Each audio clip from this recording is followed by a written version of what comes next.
I was an atheist for several years. And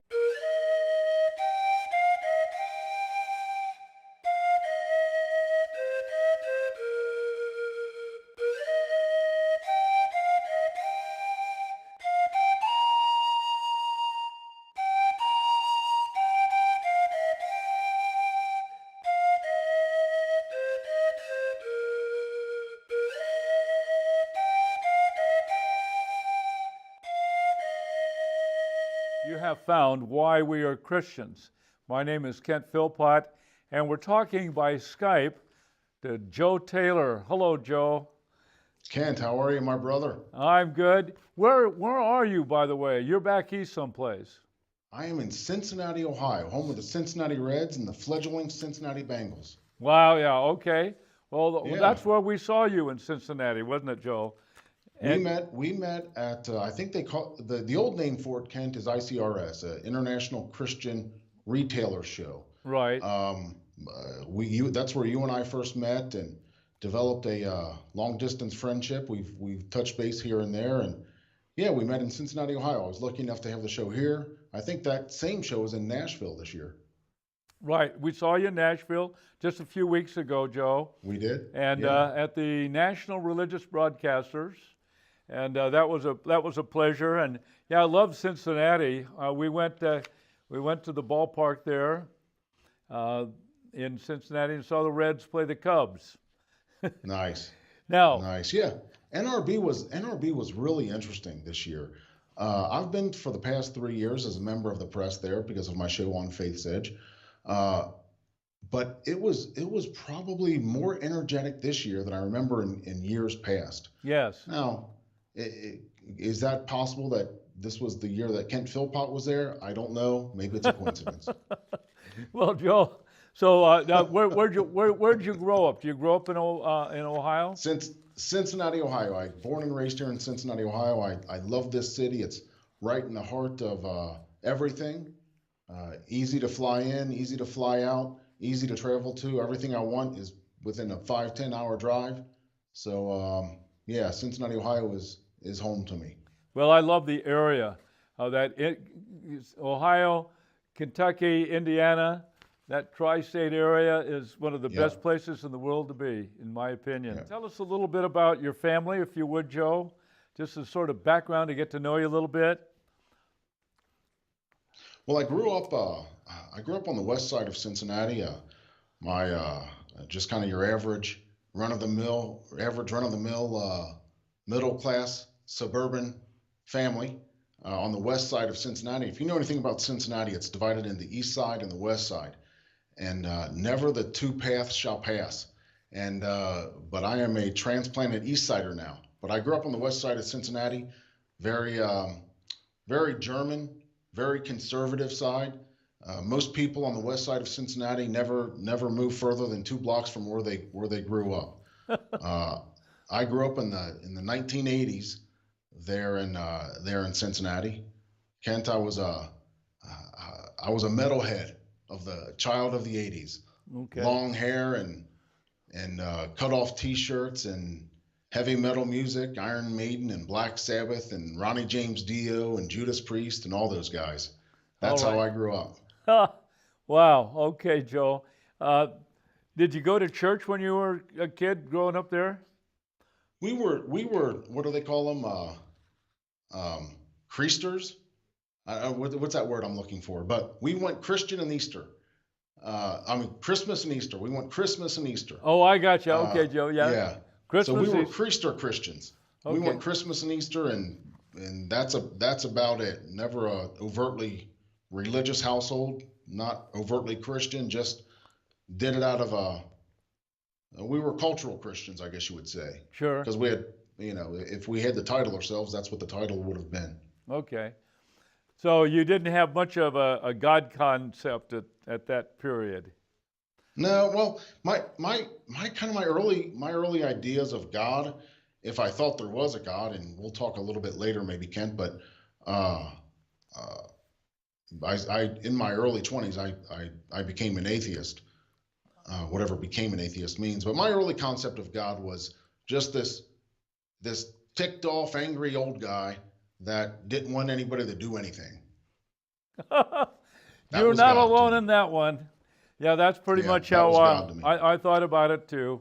Yeah, and the kids that I knew as Christians, they were pretty tame kids. Anyway, Yeah, I don't know. I didn't connect with Christianity. I mean, I think a couple times I went to vacation Bible school and did that kind of neighborhood thing because that was big in our neighborhood. yeah, But just didn't connect. Just yeah. didn't connect with the faith. Didn't connect with the message. There was something that didn't grab a hold of me until I got a little older and had to really think about it. Now, uh, let's talk a little bit about high school.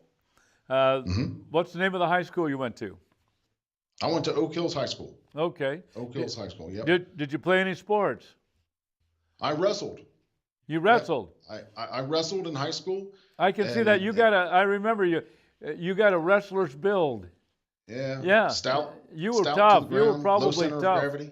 Yeah. Uh, but yeah, I wrestled in early high school, and then I found a different culture in high school. I found a different culture.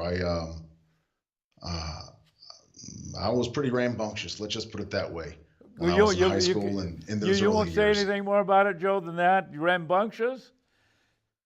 Yeah, I was rambunctious. I got into some trouble. I was never mean spirited, but always looking to push the envelope. Were you? You know, there's a saying about being a high school dropout. I may have been a high school drop in. I just kind of drop in here and there. From what I remember of high school, because you know I did what we did in the '80s. Whatever we could find to make ourselves feel good, Yes. we did. Yeah. Right. Yeah. I know guys like you. Yeah. Oh yeah, So. I was that guy. Yeah. Well. I was that wide. I had hair down to past my shoulders. I'd run around with I had a jean jacket with the sleeves cut out. This is how I dressed for school. Honest to God. Could you have been described as a badass, Joe? Yeah, I thought I was. You I th- thought I was. I thought I was bad, but you know, those days were trying for me because I was just trying to find myself, and I found acceptance in a group of people that liked having fun, that liked being rambunctious, and we certainly did our thing. To call me a badass, No, not that. I wouldn't go that far. Okay. After high school, this is a really interesting story, Kent. I became a single father at a very young age. My oldest daughter is 33. I am 51. You can do the math. I became a I think she's 33, 1985. Yeah, that would be 33. I don't have an adult moment, I don't think, where I wasn't responsible for a child at this point. And I have three great girls. Really? Leah's my oldest, Jenna's my second to oldest, middle daughter, second to youngest, whatever you want to call her, and Sarah is our youngest daughter. Okay. Yeah. Wonderful. Well, I met your wife. Yeah, Karen. Oh, what a lady. Very, She's a great lady. very, very cool. Yeah, wonderful. Yeah. Um, She's a So, good offset for me, Kent. She's a good offset for me. She's mild mannered and quiet in the background, and just has an unbelievable faith and belief in God. uh-huh. She's a good offset for me because I'm cynical and wired and You're a character, skeptical. Joe. Yeah. that was that was easy to see when we talked together in Cincinnati and you interviewed me. After high school, Joe, did you go away to college any place? I did some college at University of Cincinnati, yeah, Did you? but mainly concentrated on raising my kids. Yeah. Okay. That was Okay. my thing. How did you support yourself early on then? Money wise, what did you do for work? I became a salesperson early in my life. I did some restaurant work and that led to some opportunities. Um, and I met a guy at the restaurant that got me into the insurance business, and I spent the next 11 years in Uh-huh. the insurance business, in Okay. insurance sales. Okay. And I've always had kind of an entrepreneurial drive, Kent. I've let's see, I've been in insurance sales for 11 years. I owned a bar for several months. The fastest money I've ever lost in my life was bar ownership, brother. What Wow, was what, wow. Joe? Bar ownership. I owned a bar. Oh, you did. Yeah. And you lost How a lot about of that, money on man? that. Are you kidding me? What you Crazy money. were you drinking up the profits, Joe? No, no. In fact, it's interesting. It was a bar that I frequented a lot at the time, and the opportunity came available, and I took the opportunity. I went into a partnership with a friend of mine that I knew from the bar, and the idea was I would put up the money and he would put up the sweat equity.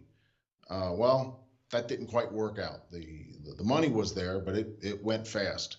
It went fast, and uh, you just you. I tried to do this. I tried to do this, Kent, as an absentee owner. The idea was he would run it. He would take care of it. He would take care of all the details. I would come in and just make sure everything's running okay. And it just, I was too young, too stupid, too ignorant, didn't know what I was doing to know better. But it was a great experience. Now, how is it that a guy like you became a Christian? How did that happen? What was going on? Yeah, I decided that there was no God early in my life, Okay. and uh, and that really was a decision that I made. It was I just decided that there's no way that there was any kind of controlling entity outside of space and time, and I lived that way for a while. I don't know what brought me to that decision, but that's how I lived as an atheist. In fact, I call myself a recovering atheist now, Kent, because I hold on to that like an alcoholic holds on to the desire for drink still, and somehow that drives me. That cynicism and that skepticism drives my faith now. But I was an atheist for several years, and I don't know what set me on the path.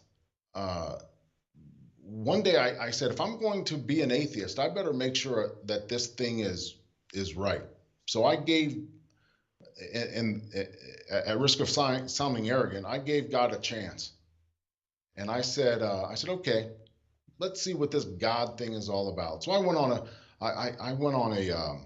on a search for God, and what God meant, and read some pieces on creationism, and read some pieces on the historical accuracy of the Bible, and the Jesus as a great thinker and what he meant to people, and the resurrection and those types of things. That's what led me into Christianity. But just the idea that I finally fell out of place, Kent, where I believed in God, and I had to decide what God was, because as you know, there's lots of representations of God, and so once I fell on the place that there was this entity outside of space and time that we called God, for lack of a better way of putting it, I had to figure out what was God and what was the best representation of God here. And that's where I fell into Christianity. Now I didn't do a lot of deep research into Islam, but I did enough to know that they're just too angry for me. They were just too angry for me. Uh, but there were really four things that brought me to Christianity, and I don't know if this is where you want to go or not, Kent. But No, no, here no. we Joe, you're right on it. This is exactly what okay. I want. Well, let's do this then. Number one, the historical accuracy of the Bible. Uh, the Bible, there has not been a more studied book, a more used book for historical study than the Bible in history. So that, and the Bible is not written, there are parables in the Bible and there are stories in the Bible, but the Bible is written as a history book, as an accounting of what happened. I And agree. it's Yes. it is as, and there would be nothing more.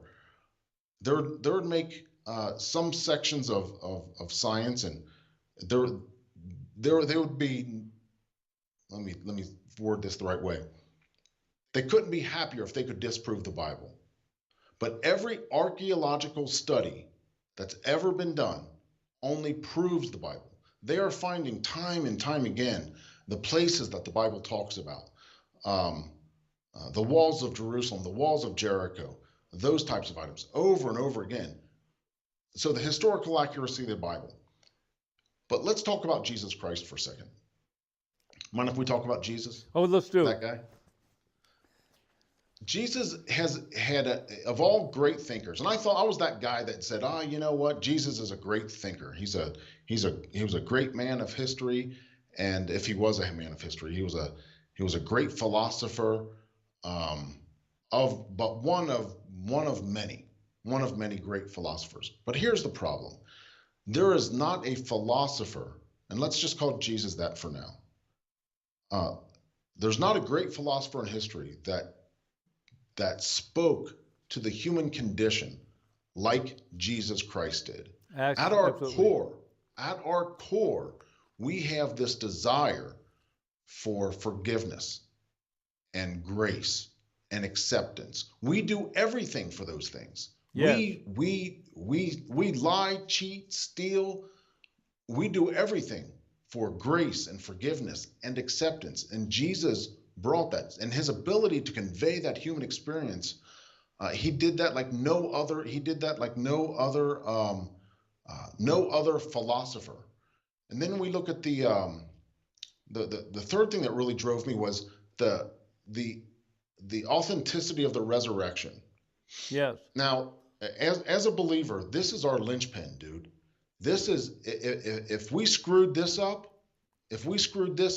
our faith means nothing, because everything lies in this fact that there was a human being named Jesus that lived as a man, that was born as a man.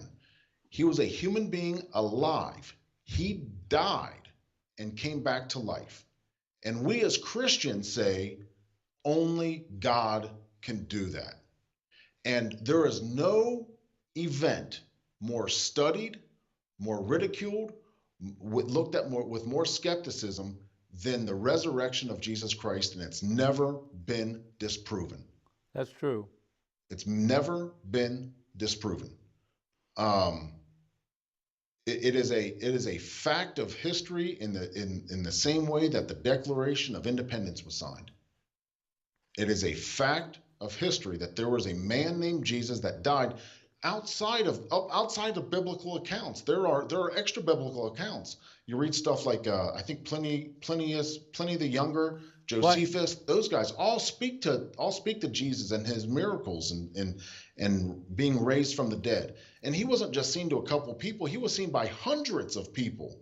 Hundreds of people. Somebody would have said, "That's not him," but they didn't. The Romans would have wanted nothing more. 500 at one time, Joe. Yeah. Yeah, the Romans would have wanted nothing more than to find this body. They would have wanted nothing more than to find this body, because then they could shut this whole thing, this whole way, the followers of the way, the followers of Christ, they could shut it down and be done with it, for crying out loud.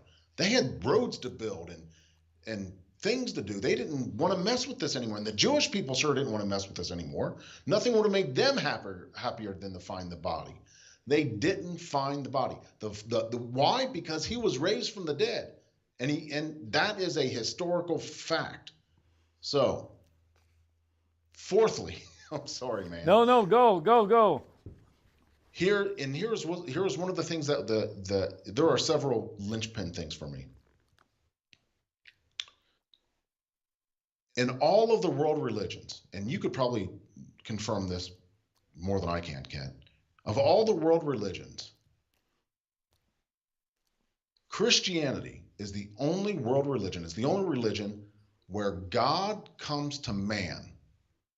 God came to us. Good He point. doesn't he did Good not point. force us to come to him. We're not forced to come to him. He came to us. He came to us and said, "Guys, here I am. Here I am. I'm showing myself to you. Um, you don't have to come to me. You don't I have come to you." And that's the only faith that I know of where God came to man and didn't force man to come to God. Now, Ravi, people might say, well, that's your truth, Joe. And that's what I used to say. That's what I used to say. Truth is truth. There's really no such thing as truth. And I heard Ravi Zacharias give a talk one time, and he was talking with somebody at lunch, and this Buddhist or whatever it was, Ravi talks to all of them. This Buddhist or whatever he was said, "Well, Ravi, that's your truth. That's your truth. There really is no truth." He says, "You're going to take that back." And they go on with lunch. Ravi, if you're listening, if you're watching this right now, I apologize if I'm getting your story wrong, but the spirit of it is right. The this Buddhist kept saying, "Well, there is no truth." Ravi would say, "Well, you're going to take that back." Well, at the end of the lunch, Ravi waited for him to say one more time, "There is no truth." And Ravi said, "I have one question for you. Is the statement that you just made true?" Wow. So there has to, when I realized, and this is, and I'm backtracking a little bit, when I realized that there was a truth, I had to find what the truth was. There is truth. There is truth because, well, when I realized that there was a truth, when I heard that statement, I thought, dude, I'm screwed, because I have been living this whole time under this false pretense that there is no truth and we can just believe what we want to believe. That's not the way it works. It doesn't. There are laws of physics.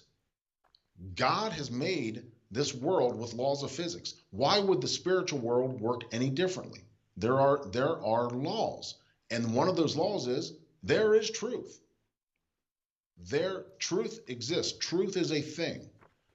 So Joe, you got those 4 points. Very strong, very good. Now, you're coming to this point where you see there's truth. What happened next?